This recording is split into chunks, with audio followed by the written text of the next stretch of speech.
আজিৰ প্ৰতিযোগিতা মোৰ কবিতাৰ শিৰোনাম প্ৰতিখন ৰণক্ষেত্ৰত বলক প্ৰেমৰ ধুমুহা।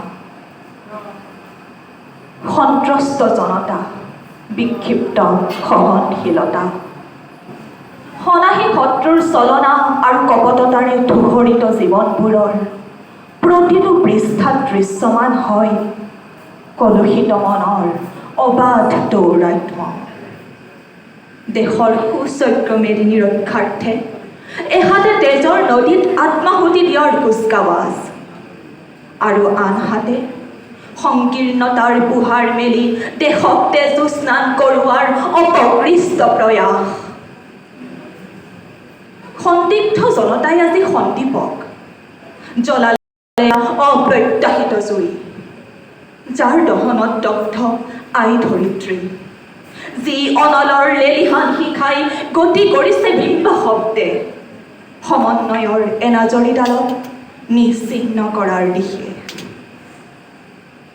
সম্পৃক্তিৰে অৱকুণ্ঠিতা দেশ মাতৃ হয় যদি অনৈক্যতাৰ কৰাল গ্ৰাসত বন্দী, পাৰি জানো সহিব মৃত্যু স্নাতা মাতৃৰ সেই চকুলো? সেয়ে ওলাই আহে সদল বলে এজাক ৰণুৱা ঘোঁৰা, শিৰত যাৰ জিৰিকে মানৱতাৰ সোণসেৰীয়া ধ্বজা। মানৱতাৰ অমোঘ অস্ত্ৰৰ প্ৰতাপত সপোনবোৰে নকৈ বুখা মেলে, প্ৰেম আৰু বিশ্বাসৰ গায়ত্ৰী মন্ত্ৰেৰে মুখৰিত হয় আকাশ বতাহ, উচ্ছেদিত হয় বিষাদৰ দীৰ্ঘশ্বাস। বিবিধ ফুলৰ সমাহাৰেৰে জাতিস্কৃত অভিনৱ ৰঙীন উদ্যানখনিত স্তিমিত হয় কাল ধুমুহাৰ তাণ্ডৱ। চৌপাশে বলি উঠে এচাদি প্ৰেমৰ মলয়া, হৃদয় আলোড়িত কৰা আৱেশে ধুৱাই নিয়া প্ৰত্যয় ভৰা হেঁপাহৰ গুণ গুণ গান গোৱা এচাদি মিঠা প্ৰেমৰ মলয়া। নমস্কাৰ।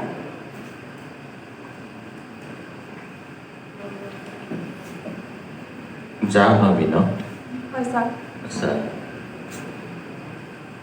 এই যে প্ৰথম শব্দটোৱেই সন্ত্ৰস্ত লিখিছে, কেনেকৈ লিখিছে মই বুজি পোৱা নাই। সন্ত্ৰস্ত দন্তীয় স নয়তয়ন ত্ৰ দন্তীয় শয়তয় ষ্ট। বুজিছোঁ। আৰু সনিহা নে অনিহা লিখিলে এইটো? ছাৰ সনাহী। সনাহী মানে কি? ছাৰ বহুত চালাক চতুৰ তেনেকুৱা মানে যিবিলাক থাকে তেওঁলোকৰ ক্ষেত্ৰত বিশেষণ হিচাপে সনাহী শব্দটো ব্যৱহাৰ কৰা হয়। তালুকীয় হ'ব লাগিছিল, মইতো শুনা নাই আকৌ দেই, মইতো শুনা নাই। আচ্ছা, আৰু এই অপকৃষ্ট যে লিখিলা কি? ছাৰ মানে একদম বেয়া ধৰণৰ বহুত নিকৃষ্ট লিখিব পাৰিলে, অপকৃষ্টটো শব্দটো মই পোৱা নাই। ছাৰ অপকৃষ্ট এটাও আছে, নিকৃষ্টৰে সমাৰ্থক শব্দ। বহুত বেছি অপসংস্কৃতি আছে। হয় ছাৰ।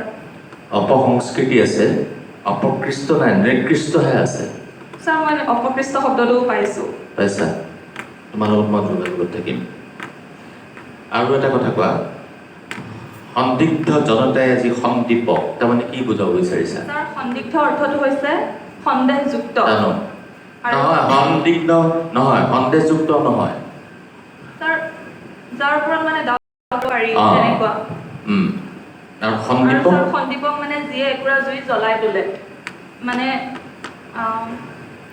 যেনে ধৰক পেট্ৰলটোকো আমি সন্দীপক বুলি ক'ব পাৰোঁ, কাৰণ সি জুই জ্বলাব পাৰে। হ'ব পাৰে, সন্দীপক হ'ব নোৱাৰে।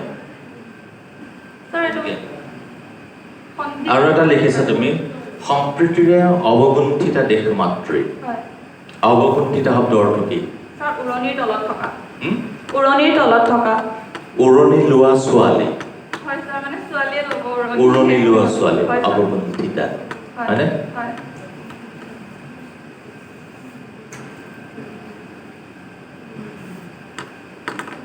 বাকী ঠিক আছে। Thank you sir. মই ছোৱালীৰ নাম ৰাখিছিলোঁ অৱগুণ্ঠিতা। হয় ছাৰ। ঠিক আছে, থেংক ইউ।